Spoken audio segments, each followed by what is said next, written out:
topic this morning, which is empathetic listening in the scope of our families, which is so important. And before he gets going, I just want to like get you guys into this place where you really grasp that being able to listen to each other is one of the biggest gifts we can give each other, anybody for that matter, but particularly in the scope of our family and our really key relationships. So I just encourage you to really listen from that place of wow, I'm going to learn how to give a frankly a priceless gift to those people that I care about mostly. So yes, thank you, sweetheart. So the thing that we have with the family legacy work, we have the 6 protocols, if you'll remember. And those protocols, the EQ protocol is the first one, which is a series of practices. I heard somebody ding in. I think if you've got the full screen, maybe you're not seeing. Well, let's just see what we're having. Maybe not. I'm not seeing anybody else. I thought I heard a ding. Okay, sorry. Not a problem. I think we got everybody close. All right. We good? Let me go back here and see. The EQ protocols are really, the purpose of all of them are, how do we create a fun, safe, trusting, supportive environment in our homes and in our families? And it really doesn't matter what age your kids are, whether they're little and growing up or whether they're adults. In your interactions as a family, how do we make it safe, trusting, fun, supportive, so that we know how to treat each other? You know, like this is family school class on how to treat each other are the EQ protocols. One of those protocols is this listening tool. And I'm not sure how I can advance that. Oh, there we go. So as you can see, the 6 protocols in the book, the workbook, and the e-course. The first set is EQ. Then there's identity protocols, ritual, adventure, mission, impartation. We'll be giving little tools out along the way through these virtual family forums, but all of those are accessible, and you know, they're video driven and all of that kind of stuff. But here's the thing. Let me get back here to us.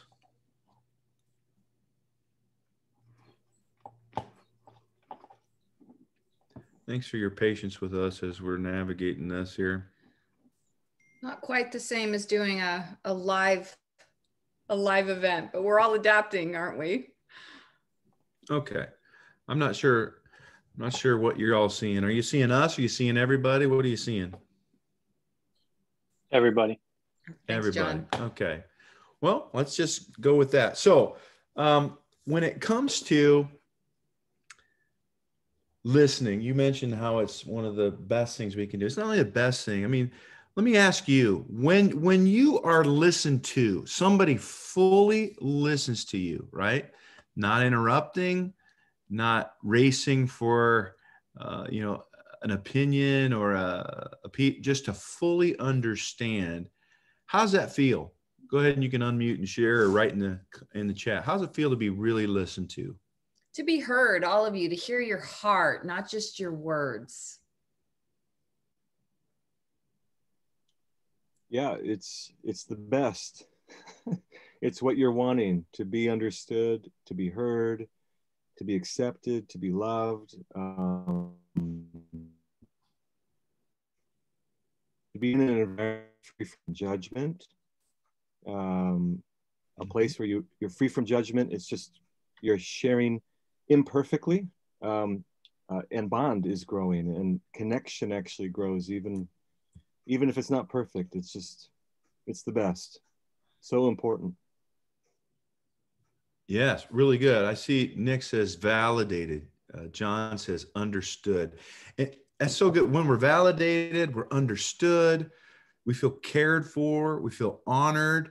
How does that make us feel in the relationship of whoever it is that's listening to us?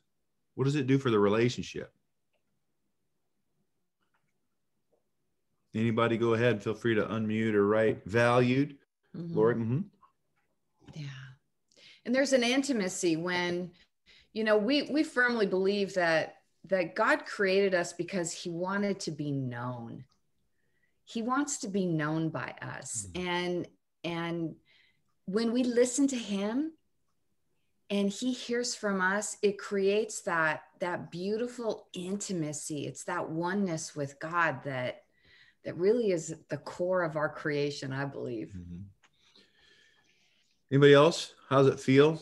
What's it do to the relationship when you feel heard and understood and validated? Anybody? It feels comforting. And it feels like a stronger bond is being more, well, just more nurturing. Mm-hmm. Good. Anybody else?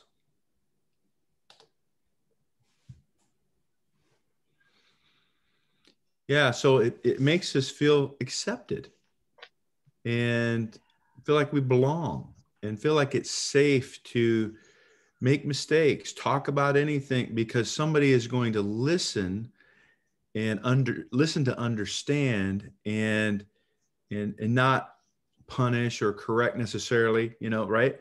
So to really listen. Now, let's take it and flip it real quick before we get into some of the deeper parts of this tool.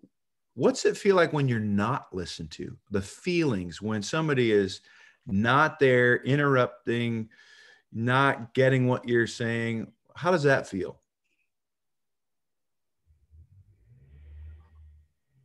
Disappointing, frustrating, unvalued.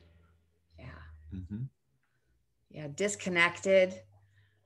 Hurtful. It's hurtful when you're communicating to somebody, especially somebody you love, and you really want them to understand your motive and your heart in what you're trying to say. And when it's judged or it's not, you're not understood, it's just like, oh. Yeah. Angry. Yeah. Does it make you feel like you belong? Like you're accepted? Valued? Make you want to be vulnerable and share and ask really, maybe awkward questions, right? No. And here's what's important, especially with little kids, but really with all people. When we're not listened to, let's say we're ignored, right? Let's say we're a child in this case and trying to get their parents' attention, and they've got a concern and they're wanting to be heard, and they get ignored, they get scolded, they get whatever, right? Just go do this because I said so and whatever, okay? What happens next is that little child has to take that fact, that measurable, observable thing that just happened. I wanted to share something. I got this response, and they have to make a story out of it. That's how we were made. We make it mean something.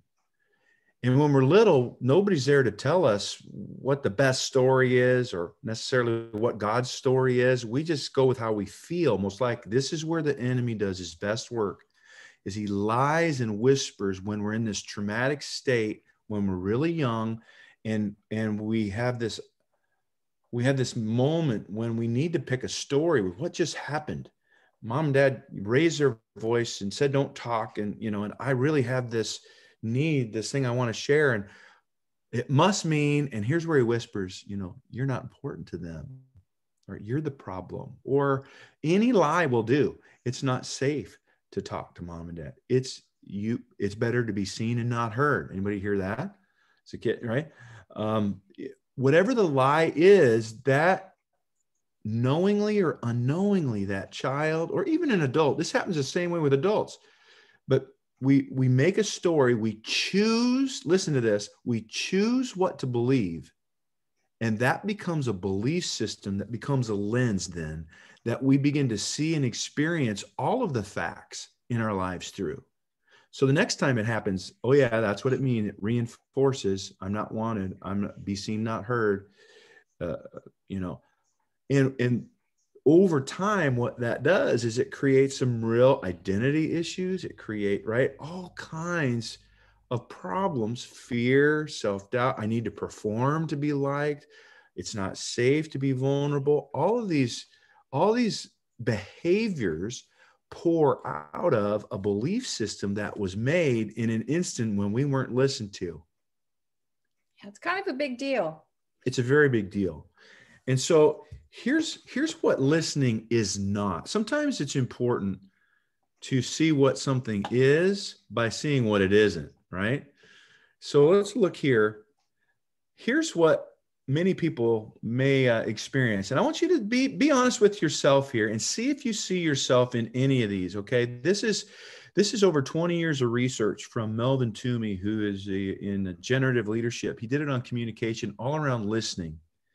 And he came up with 6 ways that we automatically listen by default. So all of us have one or two of these ways that we automatically listen. We may or may not be aware that we're even choosing to listen this way, but we do. Honey, before you go into this, I just want to, I just get a sense that some people are already starting to experience some anxiety here, especially some of us that maybe have already raised kids and we're like, oh crap, right?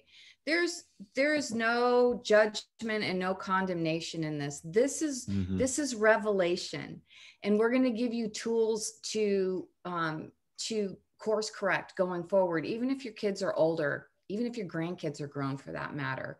So please listen from, not from your own lens of, oh, see, I'm a terrible parent or I'm not doing this right. Don't listen from that lens, because that lens is also a lie. Just choose before Randy even gets into this to just clear your mind and open your spiritual eyes, your spiritual heart, your spiritual ears to hear just revelation and truth and not attach judgment to it. That's so good. You're good. Hey, all right. So see if you see yourself in these. The first way of automatic listening, that is not the way we want to teach you to listen, which is called empathetic listening at the bottom of the screen. Here's one way. Agree, disagree. This is where when I'm talking to Leslie, that when she's listening, she's not really listening at all to what I'm saying. The energy inside of her mind, her focus, her energy, her emotions are all on whether she agrees or not with what I'm saying. She's assessing every instant. Is that right? Is that right? Do I believe with that? Do I disagree with that? Do I agree with that? And wouldn't you know it, most time when we're listening from this way, we can't even listen to somebody fully. We interrupt them and we start to say what we want to say, how we need to correct what's being said, or what should be thought, or what should be different. And listen, there's always time for dialogue, but the best, most productive, and I'll say this, most efficient way of communicating is by really listening. One person share, the other person seek to understand. Not all of my thoughts about that can come later, but to let a person fully express what's going on for them, and for the listener to be really present is so much better than this constant, this is what I think, this is what I want you to know, this is what I have to add. This is, how many of you know somebody like that? Maybe even you have a tendency to in conversation show up this way, either with your kids or other adults or anybody. Kind of wave at me just to see if I'm in the right. You recognize this? Anybody? Yeah. A few of you. Yeah. I certainly can see that. So secondly, and we're going to move fast. Thank you. The second way that people by default listen, automatic listening, is by personalizing. In other words, Ryan's talking to me, and as he's talking to me, I don't know I'm doing it, but I choose to personalize everything he's saying. Well, what is he saying about me? Well, I know he's talking about these other people in this situation of, people that are whatever, you name it, lazy, can't work. What is he's saying that about me? I wonder if I'm late. And so this personalization, when you listen to other people, this is a choice to take in information through a lens that is not curious to understand and know the real substance and matter of what another person's communicating. It's all about me. So this one too, in my head, all my energy and focus is on me, just like the first one, only in a different way. How many of you can recognize that? Anybody? Time to time? No one's willing to admit it.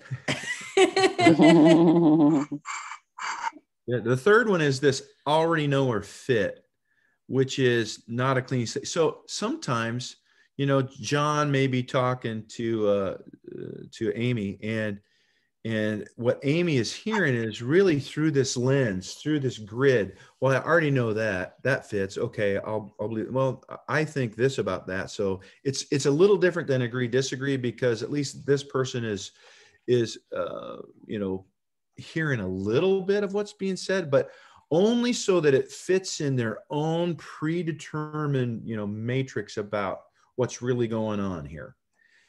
And again, the attention, the focus, the energy is all on the listener themselves, not on the speaker. This is what I think and how it fits. And this is what I would reject, and this is what I would accept, so forth, right? And on down the line, safety. Some people listen through a lens of safety, especially people who grew up in abusive homes, or homes where, you know, it was time to avoid conflict. It was time, because there was a lot of it, where there was a lot of trauma, because the safe way is, you know, how will I be affected if I listen to what's being said, agree with what's being said, do what's being said? It really is, again, a focus on the listener, on themselves. It's like, am I safe here to even have this conversation, hear what's being said? Is there something wrong? Okay. The fifth way is accurate and inaccurate. This is the, you know, the high C personality type in the DISC profile, that it's all about precision. And so, you know, if the house you're showing me, you know, Amy, is 2014 square feet, and you say, you know, it's 2000 square feet. If I'm listening from this way in my own mind, this conversation is, oh my gosh, they're lying. It's 2014. And if I can't trust them on this, I don't know what I can trust them on.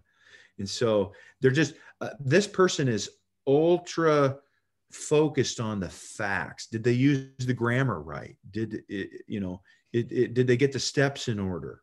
You know, we want some people to really think like this, like your pilot, your surgeon, Your engineers. your engineer. It's important that people really do pay precise attention to certain matters. But when it comes to relationally and with our kids and our spouses, if we get into this, you're not hearing what's being said. You're analyzing if it's exactly right by your standards or wrong. And finally, resignation. There's sometimes when people just listen, right? I call it Eeyore listen.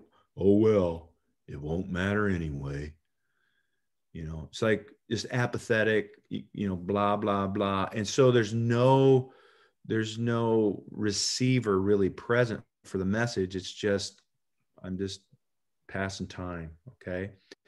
Now, these are the real quick 6 automatic ways of listening. Now, I want you to think in your own home now, or your own relationships, and look at this list and see which one or two styles that are your most common defaults.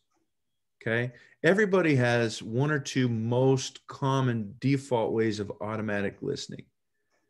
And so if you see yourself on that list, let's say you're the agree, disagree type. Okay. And you're parenting. I'm going to open the line here back up. What do you think will be the consequence or the outcome to our children if we are listening as a parent from this place, interrupting, not really listening or being heard? What do you think the impact on them is going to be?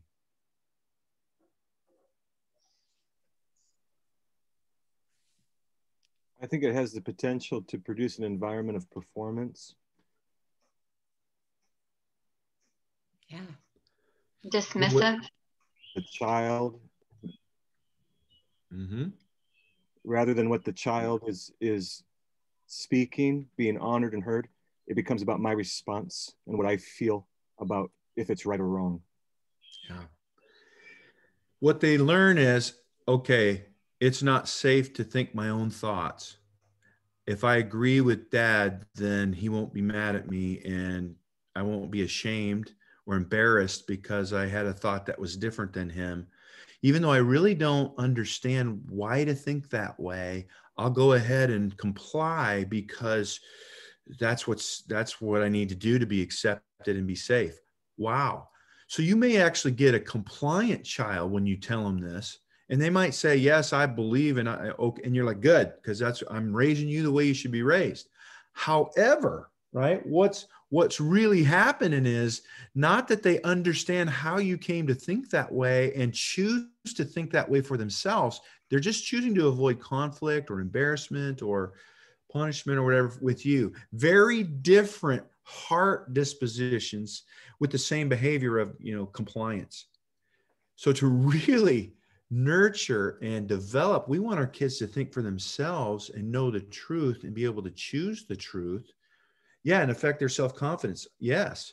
Yeah. So we want them to be able to have understanding. Yeah. Right. And go ahead. Go ahead. I don't mean to interrupt, but it's taking that time to be curious with them and teach them how to critically think so that they understand why, even around religion. I mean, the facts show that our kids are leaving home after growing up in the church and being told how to believe. And they completely disregard it when they go out into the world or off to university. And that's what we've got, folks. So we need to course correct and figure out a different way to talk to our children and engage them so that they can come to their own revelation, their own aha about why God is real. Mm-hmm. That's good. And frankly, it's not just little kids. This is whoever it is you work with. This is your spouse. These are the people you lead. If you listen in these ways, they feel the same things. They respond the same ways. They may be a little more mature and they may press in a little harder. Yeah, we've got lawn care. We've got more going. Sorry. And but ultimately, there's a degradation in your effectiveness as a parent, as a leader, as a spouse, if you don't really listen. And I tell you what, you become a safe place to listen. You create an environment in your home, in your work, but where it's safe to listen, and your relationships, the quality of them will start to skyrocket. You watch it, you can mark it off. You'll feel more accepted, more belonging. You'll feel more love. You'll feel safe to express what you think, and much, much more. Before we give a couple of closing remarks, are there any comments or questions? I'll go ahead and open up the lines as we're getting down here, maybe the last 5 minutes. Anybody have a comment or a question in terms of applying this or any other place? Go ahead. What have you guys, Randy, Leslie, what have you guys seen? I mean, this makes a lot of sense, but then on your day-to-day and living it, and I think we all catch ourselves probably in some ways, just nodding and agreeing or looking for what we agree or disagree. How do we keep this in front of us on a regular basis and really live it out?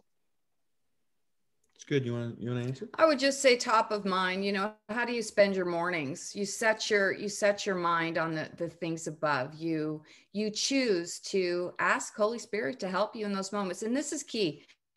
When the word says that we're supposed to make peace as much as it depends on us. We own 100% of us wherever we go. And again, there's no condemnation. We do it again. It's that subconscious automatic listening. So as you become aware of it, you choose to ask the Lord to help you in a given day. Do check-ins. Do check-in a couple of times a day. How have I been listening to people today? And if you've cut somebody off, or with your kids or your spouse, even if they're grown, then, take a moment and say, hey, I cut you off back there. And I'm sorry. I really want to hear what you have to say. Just own it. Mm-hmm. Like that. I tell you what, that causes that other person to go, wow. Mm-hmm. I'll give you 2 quick answers. One, start today through your conversations with people, with your kids, be aware of these 6 ways of thinking and how you're thinking, and be aware of when somebody's talking. Empathetic listening is being quiet, not speaking. Empathetic listening is walking in another person's shoes with full understanding through the way you listen. So it's only 7% of communication is the words that we speak. Accept that. That's the truth. 7.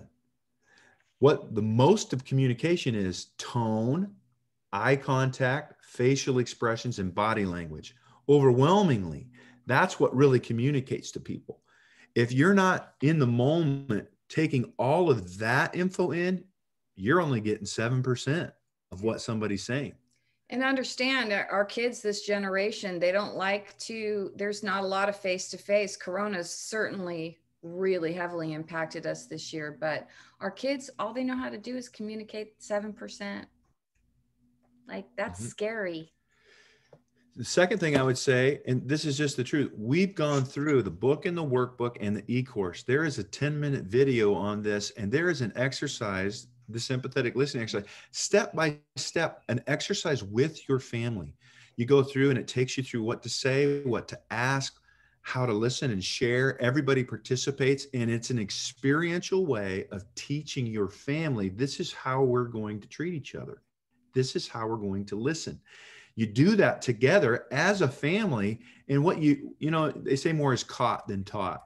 That's why the whole work that we're doing around families is experiential. 60 different tools in those 6 protocols, because when you experience these lessons, you get them down in your heart and in your soul. And not only that, you know how to do them, but your kids know how to do them. Even your adult kids. We did these with our adult children, and they now know how to do these exercises with their kids. So when we're talking about legacy, it's not just how we did, but how did we do in delivering the character and nature of God, building that in our kids and teaching them to do the same. If they live from love, courage, passion, right? Humility, gentleness, kind. If they live from hearing the voice of God and all those, if they live in God's nature, their lives will produce all kinds of fruit that we call legacy, businesses, right? Healthy marriages. They'll shape culture as they take their positions in government or business or the arts, because they will be thinking like God thinks, because you have showed them how to do it. And they'll be teaching and embodying and showing their kids how to do it through these exercises. So I would encourage you, in fact, let me share one more thing here. While I'm doing this, is there one last question, or you can write it in the margin? We'll certainly follow up on. Anybody else?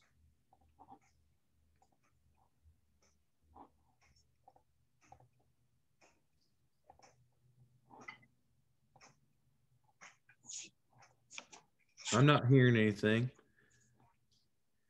Okay. Here's what I would like to say. If you want to go to the workbook, the book, the e-course, go to the familyreformationproject.com. You'll see it on there. You see the different ways that we're delivering this to families and churches and leaders. And we just want you to be able to be equipped to have healthy families. And is it without a safe, trusting, fun, loving, supportive environment at home? The prospect that you're going to be able to pass on the nature and character of God and really disciple, really nurture your kids is really, really slim. So next week. It's not too late. No, it isn't. That's good. What happened here? I don't know. Are we still on? I think so. There we go. There we go. All right. So